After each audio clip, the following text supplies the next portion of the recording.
Jonathan Rothschild works to strengthen ties with Mexico. It's time to get streetcar street smart, and a dream comes true for Menlo Park residents. These stories and more coming up next on Tucson City News in Review.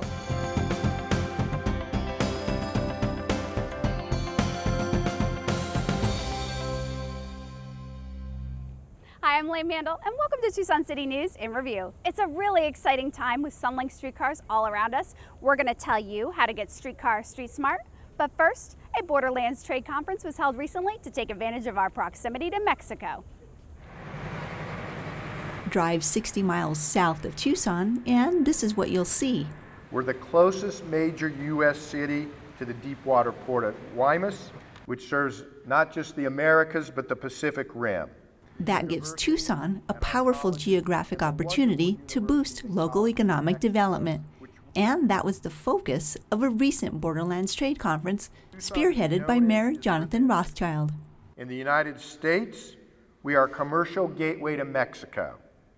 In Mexico, we are a commercial gateway to the United States, and not a minor gateway, but the principal and major gateway. Filling the ballrooms were business owners and government officials from Arizona and Mexico, all eager to network with each other and learn how to expand business into their neighboring countries. What we're doing is we're going through practical ways and elements on how you can do business in both sides of the border. We know we are not alone in this world, you know, so we have to make friends, we have to make relationships, we have to, network with some other countries. Can Trio help a system from the beginning? The easy answer is yes. It's not about just coming here today and boom, it's done, but you know exactly the steps you have to take, and you know the people that are going to help you, guide you through that process. Hopes are that the attendees of the first annual Borderlands Trade Conference will leave with contacts and the basic knowledge of how to conduct business on both sides of the border. Our fleet of 8 Sunlink streetcars are making the rounds. You'll see them on the 3.9-mile route from the west side to University Medical Center. Whether you're a cyclist, motorist, or pedestrian, we've got some tips to get you streetcar street smart.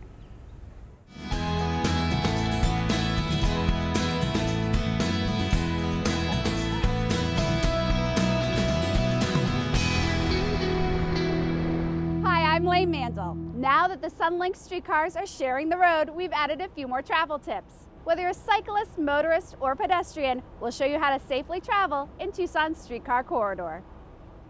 Let's start with some important tips for cyclists. To help cyclists navigate, look for pavement markings along the route. Green pavement markings, sharrows, bike dots, and green bike boxes. Bike boxes allow cyclists to position themselves in front of vehicles at intersections. Whether you're turning left, right, or going forward, using the bike box allows cyclists to be more visible. The bike box also aids in turning safely, crossing over the tracks and street. Cyclists have 2 options to make a left turn, a 2-stage left and a vehicular left. For a 2-stage left, the cyclist arrives from the bike lane and proceeds forward to the far side of the intersection.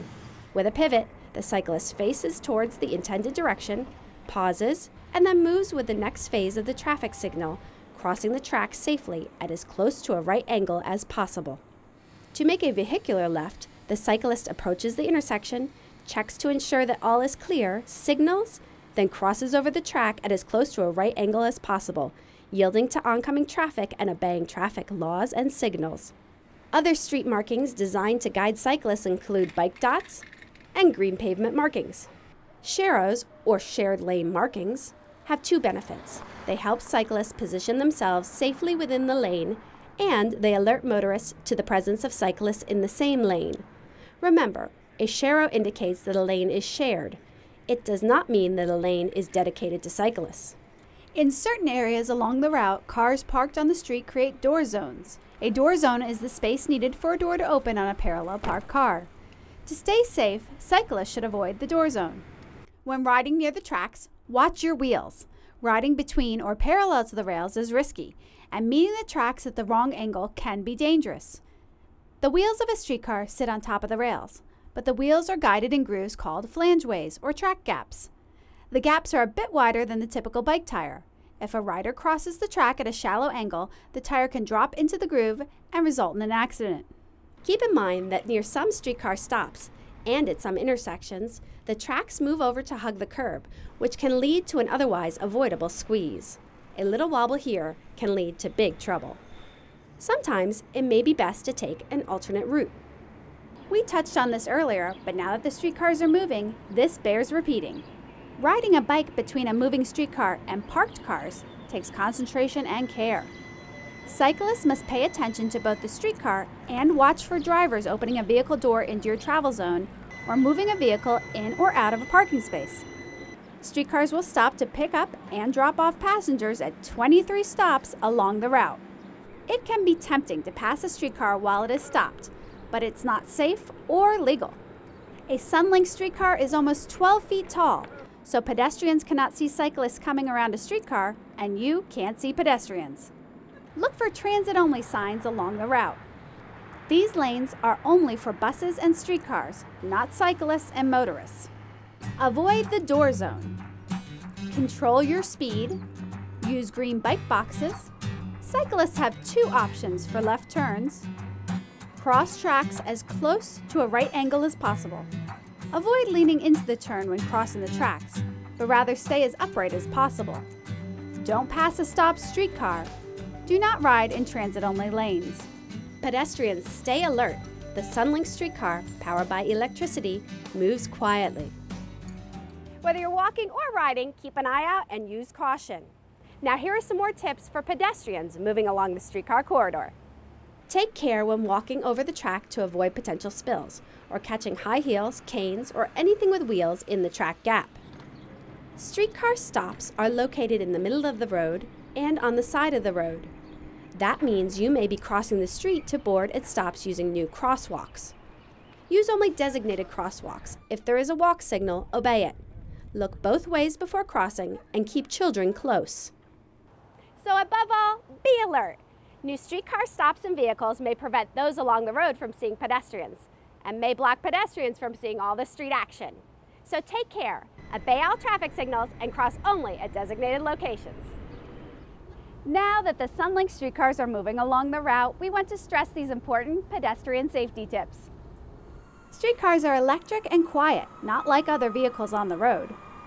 Pedestrians should look both ways before crossing the road. You probably won't hear a streetcar coming. And keep children close. As a Sunlink passenger, you must use extra care when both boarding and exiting a streetcar. Passengers should avoid distractions and pay attention around the streetcar stops. Being distracted can be dangerous. Crossing in front of a stopped streetcar vehicle is not safe. It is best for passengers exiting the streetcar to wait at the stop until the streetcar departs. Then you can clearly see to cross the street. Step over the track. Use designated crosswalks. If there is a walk signal, obey it. Look both ways before crossing. Keep children close. Pay attention boarding and exiting. Don't cross in front of the streetcar at the stop.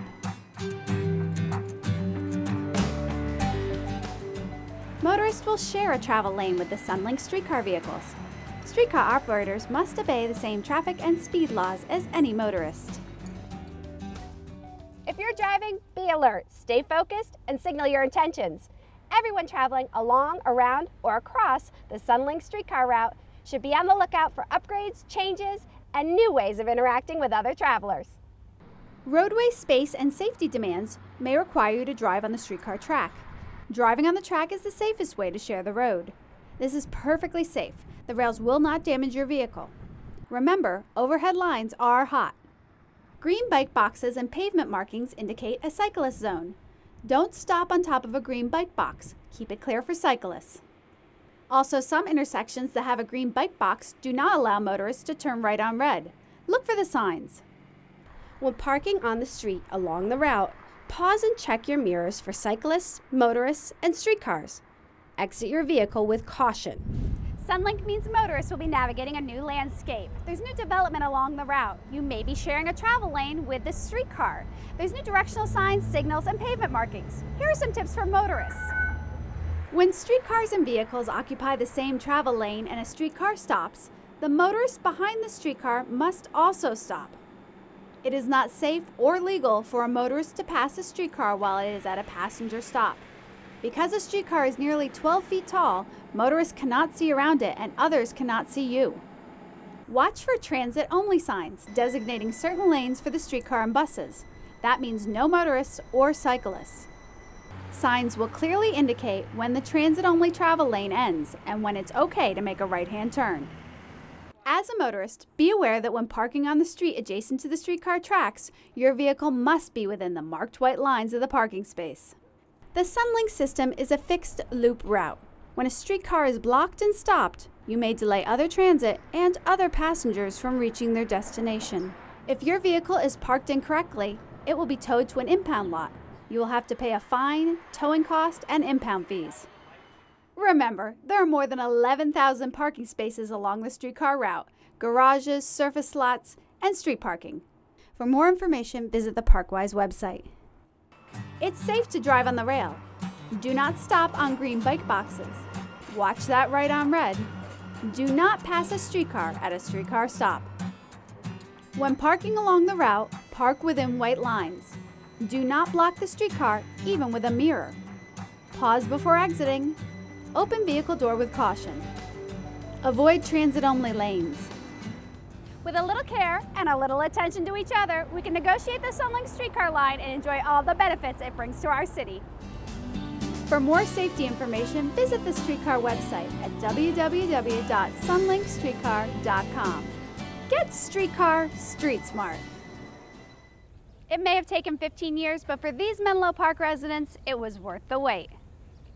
At the base of Sentinel Peak, in an area often referred to as Tucson's birthplace, a diverse group of people gathered for a special dedication. They came to celebrate the completion of a long-awaited monument to the Tohono O'odham, Tucson's original inhabitants.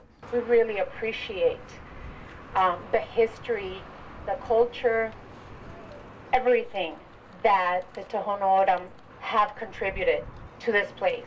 Made of bronze, the statue, named La Primera Vista, represents the 1692 sighting of Padre Eusebio Francisco Kino's arrival in Tucson, the spring at the base of the Black Mountain. When we look at this young family, I cannot help but reflect on the great and sometimes terrible changes imposed upon them by those who did not understand or value their way of life.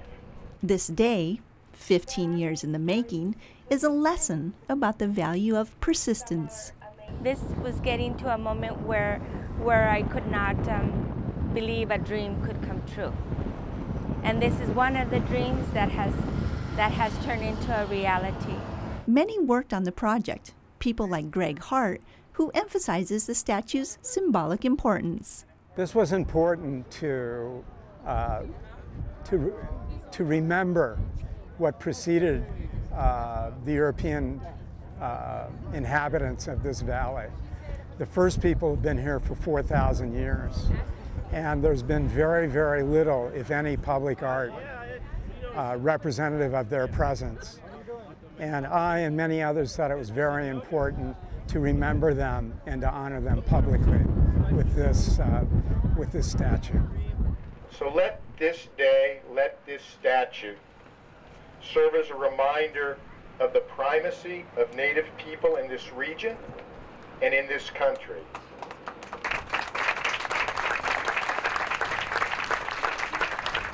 What a beautiful statue. That wraps it up for this edition. For Tucson 12, I'm Elaine Mandel, and I'll see you next time on Tucson City News in Review.